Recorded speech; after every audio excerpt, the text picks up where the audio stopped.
کے جو والدین ہیں انہیں 100 مرتبہ بھی کوئی مسکرا کے دیکھے تو اللہ 100 حجوں کا ثواب عطا فرماتا ہے۔ یہاں پہ ایک بڑا پیارا نقطہ بیان کرنا چاہتا ہوں، توجہ میری طرف رکھیے گا۔ والدین شان اتنی مل گئی، کیسے؟ میرے محبوب علیہ السلام کے توسل سے۔ محبوب ارشاد فرمایا نا والدین کی شان کو، والدہ کی یہ شان ہے، والد کی یہ شان ہے، یہ میرے محبوب نے ہمیں بتایا۔ تو پتہ کیا چلا؟ محبوب کے بتانے سے والدین کی شان بڑھی۔ ارے جس کے بتانے سے جن کی اتنی شان بڑھ جائے تو بتانے والے کی شان کا عالم کیا ہوگا؟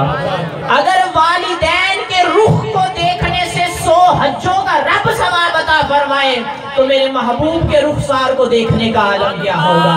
میرے محبوب کو جو صحابہ دیکھتے تھے، ارے ان کی تو ہر وقت نگاہیں رخ یار کا طواف کرتی تھی۔ وہ کیا کہتے ہیں نا پیر نصیر الدین نصیر شاہ صاحب کہ ان صحابہ کی خوشد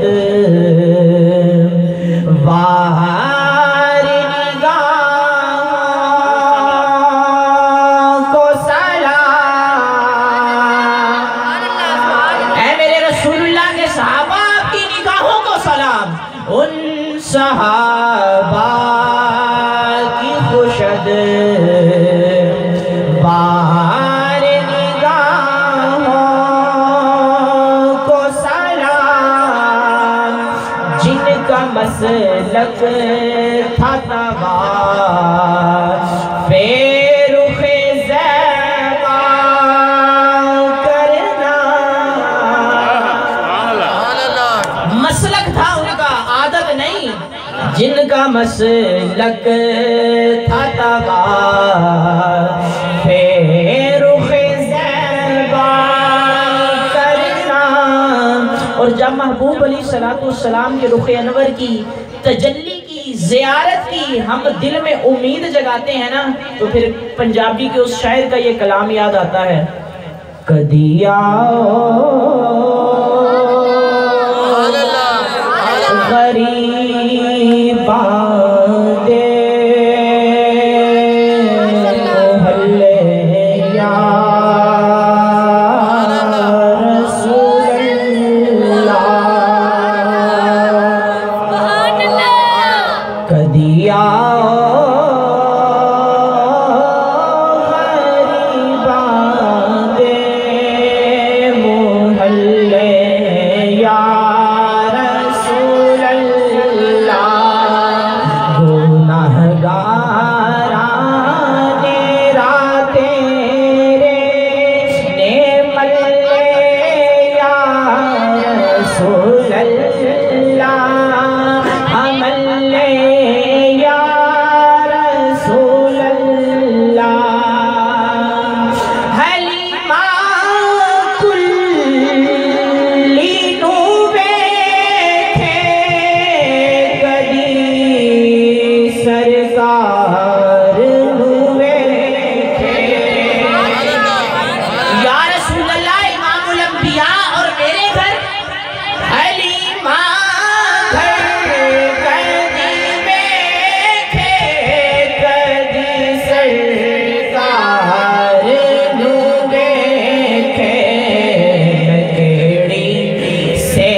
تو والدین کے چہرے کو دیکھنا یہ اللہ تبارک و تعالی حج مقبول کا ثواب عطا فرماتا ہے۔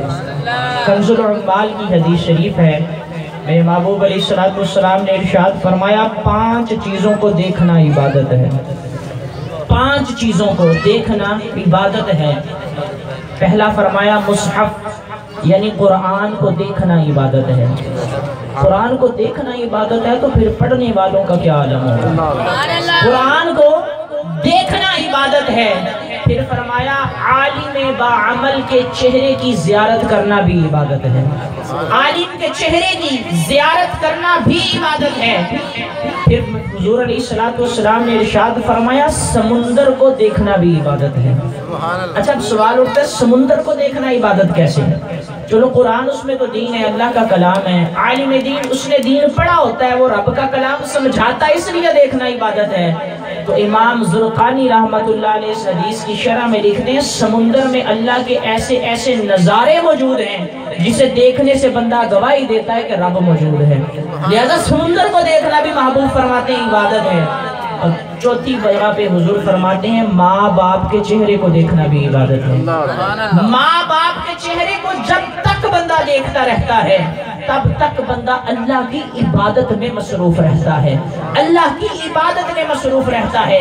میرے محبوب علیہ السلام فرماتے ہیں لیت امی، کاش کہ میری ماں ہوتی، وَأَنَا فِي الصَّلَاةِ الْعِشَاءِ، اور میں نماز عشاء میں ہوتا، وَنِدَاؤُهَا یا محمد، اور وہ مجھے یا محمد کہہ کے پکارتی تو میں نماز کو توڑ کر لبیک کہتا اپنی ماں کی بارگاہ میں حاضر ہوتا۔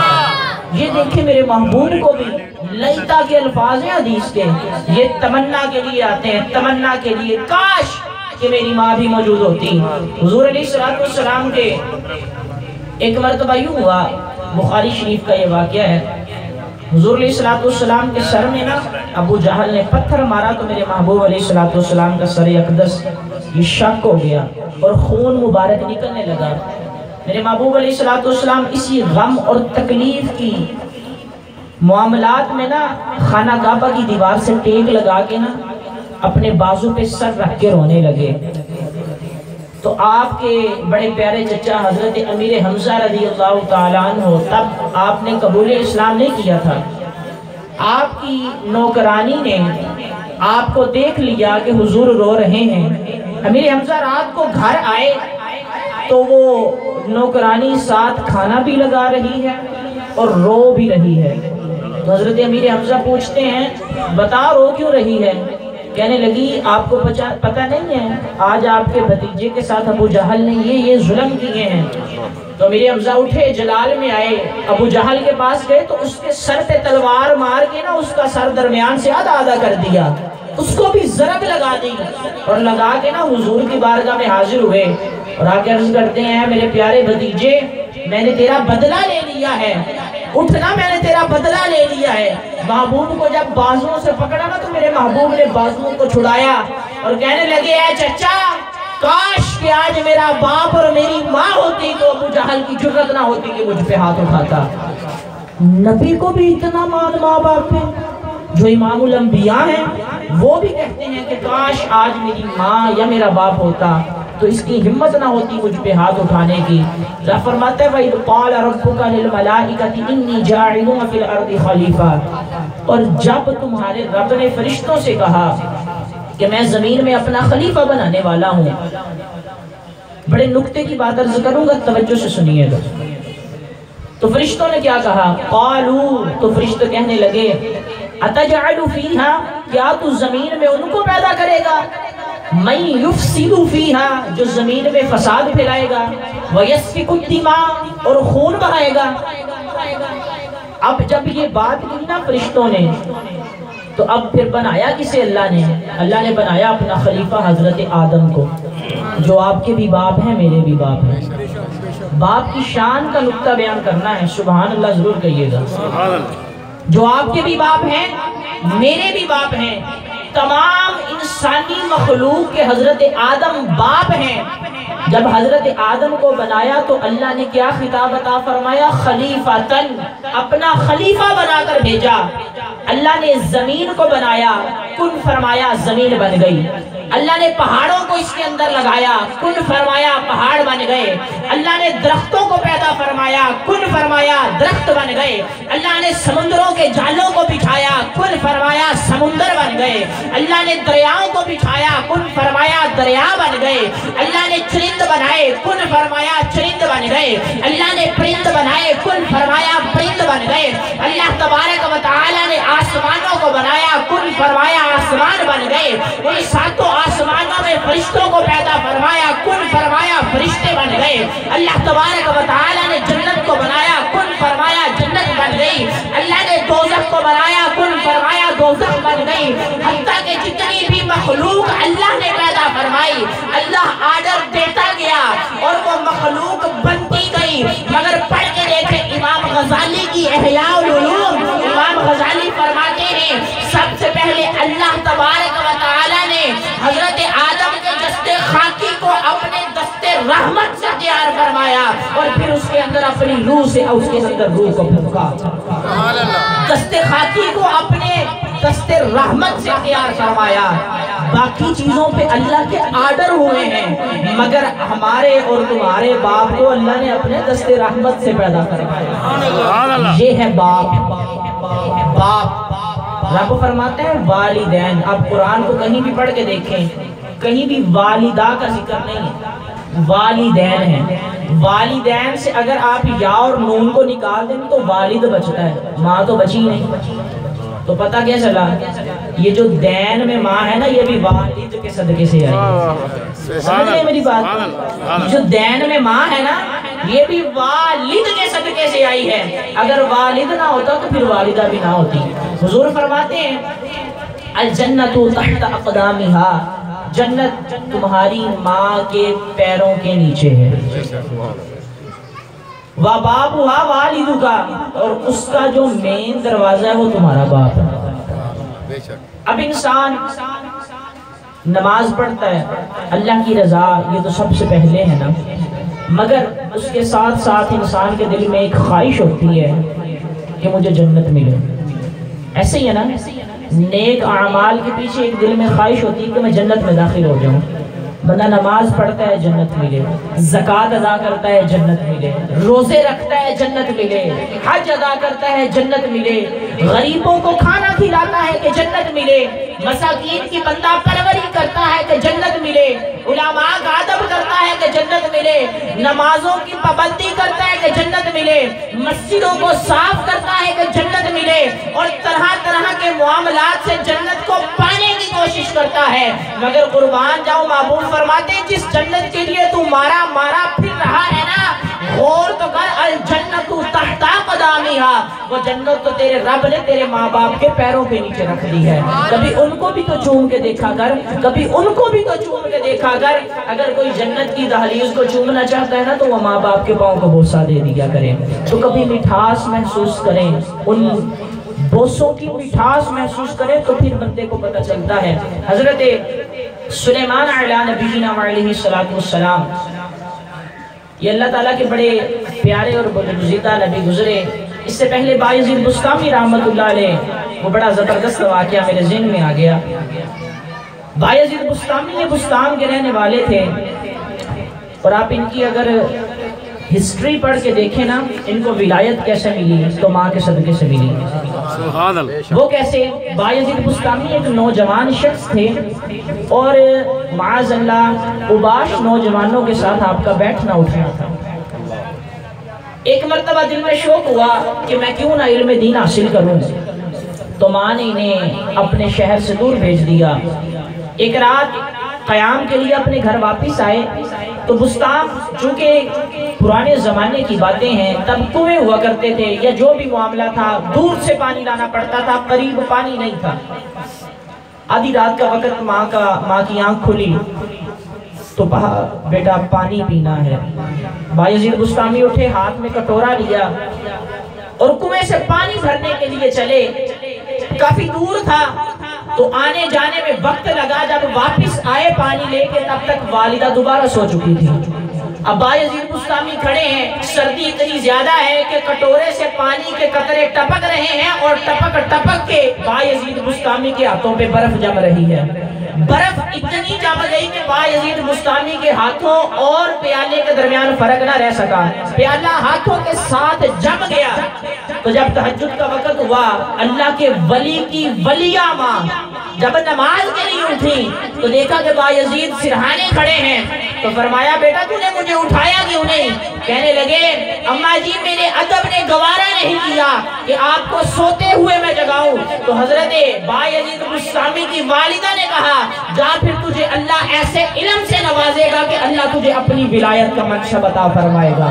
پھر اللہ نے ایسا نوازا کہ آج بھی اتنے 100 سال گزرنے کے بعد بھی ہم بایزید بستامی کا ذکر کر رہے ہیں۔ کیسا اللہ نے نوازا! یہ دیکھیں، یہ والدہ باپ ان کی خدمت کے صلے ہیں۔ حضرت سلیمان علیہ نبینا علیہ السلام اللہ کے بڑے پیارے نبی، برگزیدہ بندے ہیں۔ آپ کا یہ معمول تھا کہ ہوائیں آپ کے تخت کو لے کے اڑا کرتی تھی، ہوائیں آپ کے تخت کو لے کے اڑا کرتی تھیں، تو آپ جب بھی زمین کی طرف نگاہ ڈالتے، کوئی عجیب چیز دیکھتے تو اپنے تخت کو حکم دیتے کہ تم زمین پہ اتر جاؤ۔ ہوائیں تخت کو لے کے زمین پہ آ جایا کرتی تھیں۔ ایک مرتبہ ہوا یوں کہ آپ اپنی سیر کے لیے جا رہے ہیں، ہوائیں تخت کو اڑا کے لے کے جا رہی ہیں۔ جب سمندر کے اوپر سے تخت گزر رہا تھا تو آپ نے زمین کی طرف دیکھا، سمندر کے پانی پہ نظر پڑی تو پانی میں سے بلبلے باہر آ رہے تھے۔ آپ نے دیکھا کہ سمندر سارا خاموش ہے، یہ ایک خاص جگہ سے پانی کی لہریں کیوں اوپر اٹھ رہی ہیں۔ آپ نے ہوا کو حکم دیا کہ جاؤ میرے تخت کو نیچے لے جاؤ۔ جب تخت کو نیچے ہوا لے آئی تو آپ کی ایک خاصیت تھی، آپ کے ساتھ بندے، انسان، پرند، چرند اور جنات یہ بھی لشکر میں شامل ہو کے چلا کرتے تھے۔ یہ اللہ کے نبی کی شان تھی، ان کے ساتھ جنات بھی چلا کرتے تھے، جنات، انسان، پرندے بھی چلا کرتے تھے۔ حضرت سلیمان پرندوں کی بولیوں کو بھی سمجھا کرتے تھے۔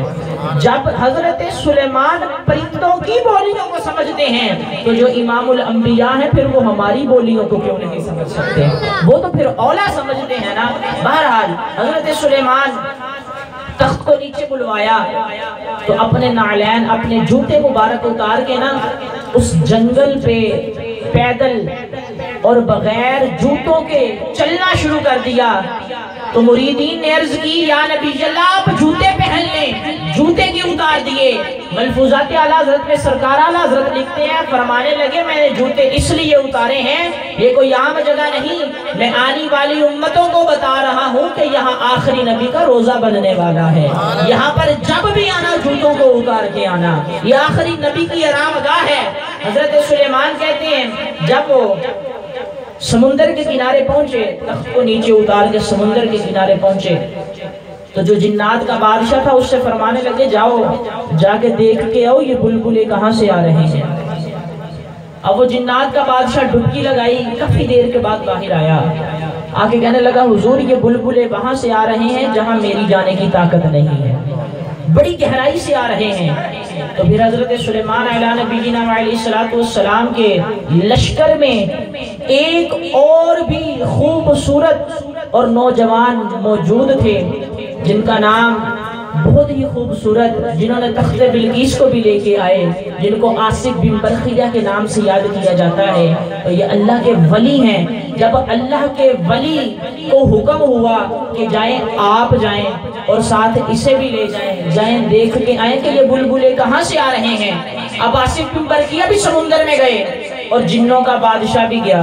کہاں ایک انسان، کہاں جنوں کا بادشاہ؟ جنوں کا بادشاہ وہاں نہیں پہنچ سکا جہاں اللہ کے ولی نے اسے ہاتھ پکڑ کے پہنچا دیا، جہاں اللہ کے ولی نے پہنچا دیا۔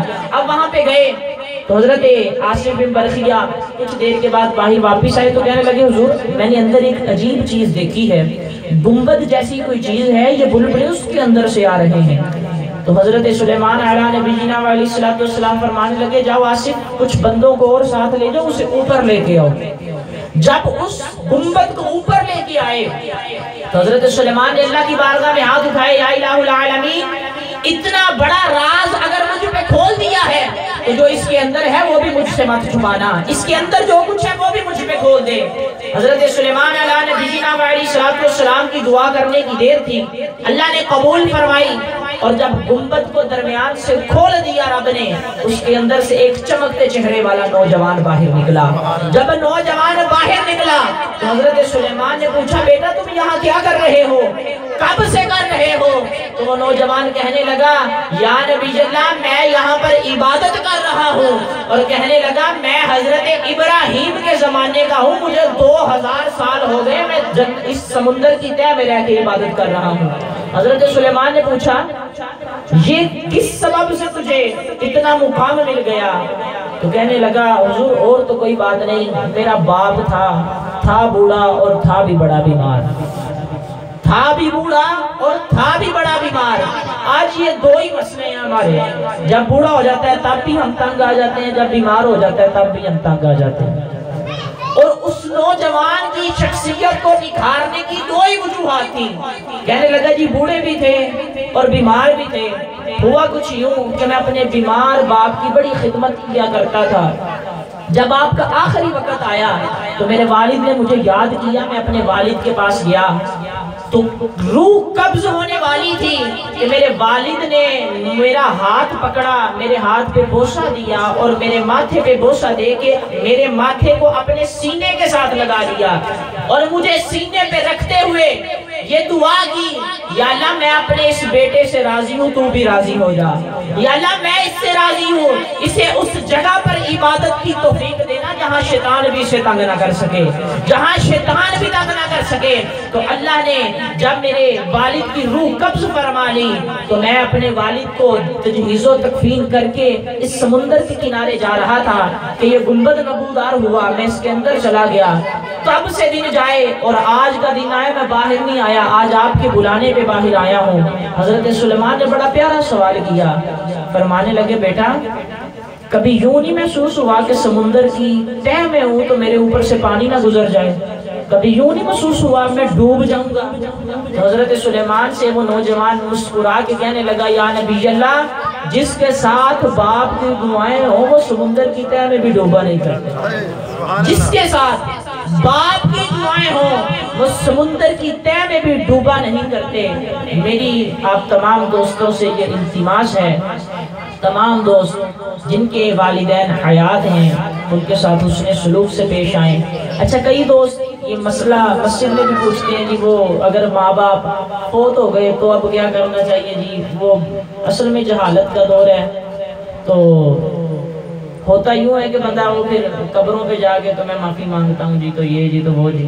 اصل میں بات یہ ہے پیارے بھائیو، جو بندہ زندہ ہے نا معافی تب ہی مانگ لینی چاہیے، وہ قبر پہ جا کے تو یہ والے معاملات فابی یہ بھی دل کو تسلی دینے کے لیے، مگر جو شریعت نے اس کا حکم فرمایا ہے، حدیث سن لے، حضور علیہ السلام نے ارشاد فرمایا جو مرنے کے بعد بھی اپنے باپ کے ساتھ اچھا سلوک کرنا چاہے، اسے چاہیے کہ اپنے تایاؤں کے ساتھ اور اپنے چچاؤں کے ساتھ اچھا سلوک کرے۔